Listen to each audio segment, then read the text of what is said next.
Olá galera, eu sou o Caio Souza, professor de Filosofia e Sociologia deste canal, e na videoaula de hoje nós iremos falar sobre Karl Marx e o materialismo histórico e dialético.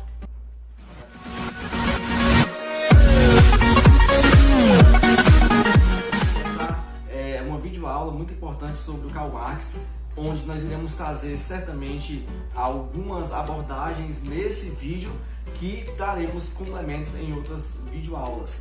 É muito importante nós sabermos que nós estamos dentro de um conteúdo chamado Métodos de Análises Sociológicas, que representa dizer a forma como devemos compreender a sociedade a partir do pensamento dos três principais autores da sociologia, o Karl Marx, o Max Weber e o Durkheim.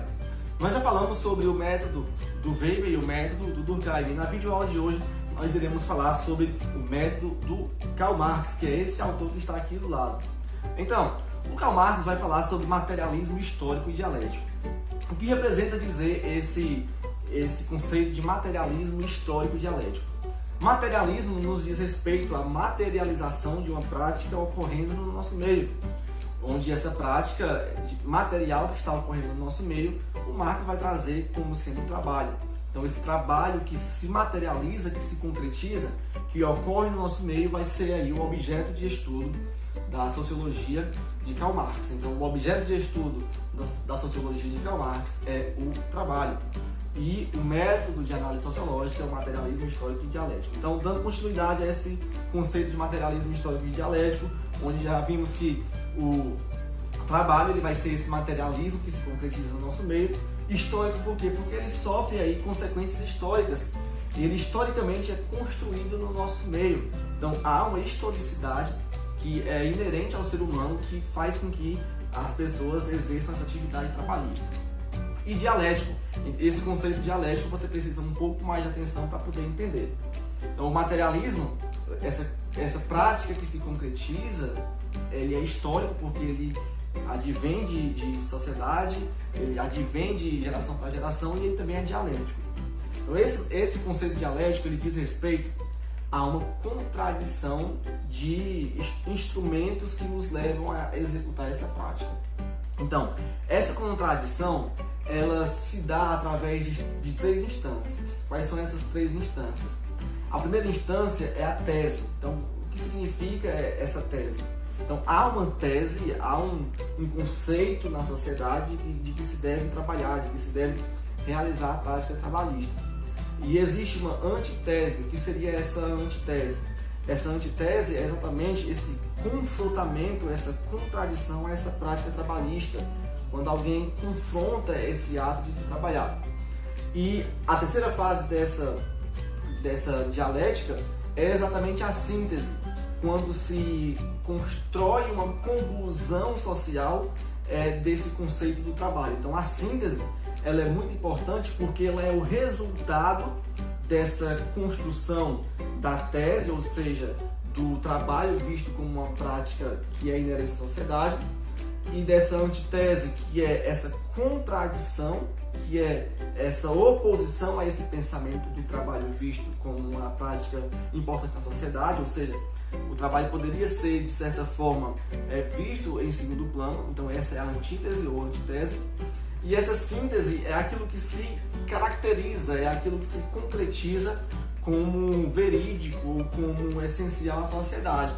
Então há uma síntese dentro dessa dialética que determina que o trabalho é uma prática que deve ser realizada por todo mundo. Então é o materialismo, aquilo que se concretiza, histórico porque é de geração em geração, e dialético porque representa essa contradição, essa oposição de pensamentos e de conceitos dentro da sociedade e que geram aí uma síntese a partir de uma tese e de uma antitese, uma síntese de uma concretização do trabalho como algo inerente, ou seja, como algo que é fixo, que é totalmente destinado à sociedade, que não pode deixar de ser.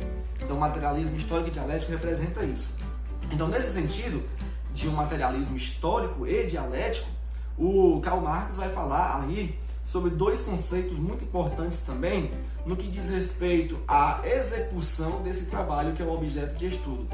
Então esse trabalho que é o objeto de estudo, ele é executado a partir de duas classes. Primeiro nós devemos entender o que é o conceito de classe dentro do pensamento do Marx. Uma classe ou classe social é um grupo de indivíduos que executa ou que pratica ou que defende um determinado posicionamento.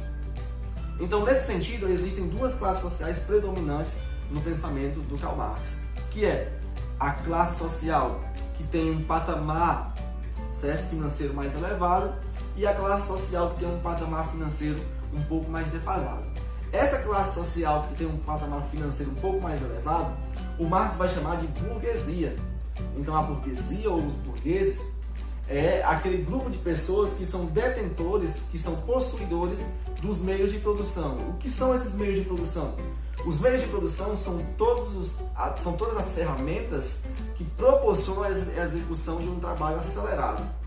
Então, muita gente define que a burguesia é o grupo de pessoas ricos ou ricas. Não necessariamente pode se definir assim, muito embora não seja errado se definir assim. Talvez seja um pouco fora de contexto definir que a burguesia são os ricos, mas não é errado. Para que definamos burguesia de forma mais específica, nós definimos burguesia como as pessoas que têm os meios de produção, ou os donos dos meios de produção. Por quê? Uma pessoa de classe média, ou seja, não rica, ela pode ser possuidora dos meios de produção, e ela faz parte da burguesia. Uma pessoa relativamente pobre, ou em uma classe social um pouco mais deficiente, ela pode ser sim possuidora de algum meio de produção. E isso a coloca como sendo burguês. Então, o burguês ou a burguesia se define, em outras palavras, como as pessoas que têm os meios de produção, ou seja, que são detentoras das máquinas, das ferramentas que vão ser utilizadas na produção. Em contrapartida, a burguesia, nós temos o proletariado. Então, o proletariado são definidos como os pobres. Não está errado definir que são os pobres, mas também nós podemos trazer um pouco mais sofisticado, um pouco mais coerente essa definição do proletariado. Quem são o proletariado? O proletariado é exatamente esse grupo, essa classe social que faz uso dos meios de produção da burguesia. Então, o proletariado é o trabalhador que gera um lucro ao burguês utilizando ali os meios de produção. Então, esse trabalhador, esse proletariado, ele oferece, ele vende a sua força de trabalho, ou seja, a sua prática trabalhista, para a burguesia em troca de um salário. Então, eu sou um proletariado, eu utilizo os meios de produção da burguesia para produzir lucro à burguesia, e essa burguesia, em troca desse lucro, vai me proporcionar aí um salário. Então, nesse sentido, há uma grande relação entre essas duas classes. Mas, ao mesmo tempo que há uma relação entre essas duas classes de dependência, há também uma relação de desigualdade, onde esse proletariado, esse trabalhador, ele trabalha, ele vende a sua força de trabalho em troca de um salário, mas ele não tem acesso àquilo que ele produz. Ele não tem acesso à quantidade de lucro que ele produz para a burguesia. Então, nesse sentido, como esse proletariado não tem esse acesso, o Marx vai chamar essa prática de estrutura. Então, há uma estrutura, há um mecanismo de estrutura que constrói, que fabrica os produtos utilizando os meios de produção da burguesia, e há uma superestrutura que utiliza-se do resultado dessa produção. Então, há uma superestrutura, que é a burguesia, e há uma estrutura, que é o proletariado, que está sempre aí dependendo dessa superestrutura para sobreviver e, claro, sempre gerando aí um lucro à burguesia, um lucro à superestrutura, fazendo com que haja aí um não reconhecimento dessa produção. Então, esses aí são os dois tipos de classes sociais que são bastante frisados aí no pensamento do Karl Marx. Para não alongar nossa aula, para não ficar muito extensa, nós teremos outras videoaulas sobre esses assuntos sobre o Karl Marx. Nós ficaremos por aqui. Qualquer dúvida vocês podem deixar aqui nos comentários. Se inscrevam no canal, ativem os sininhos e deixem um like no nosso vídeo aí para fortalecer. Um abraço, até a próxima.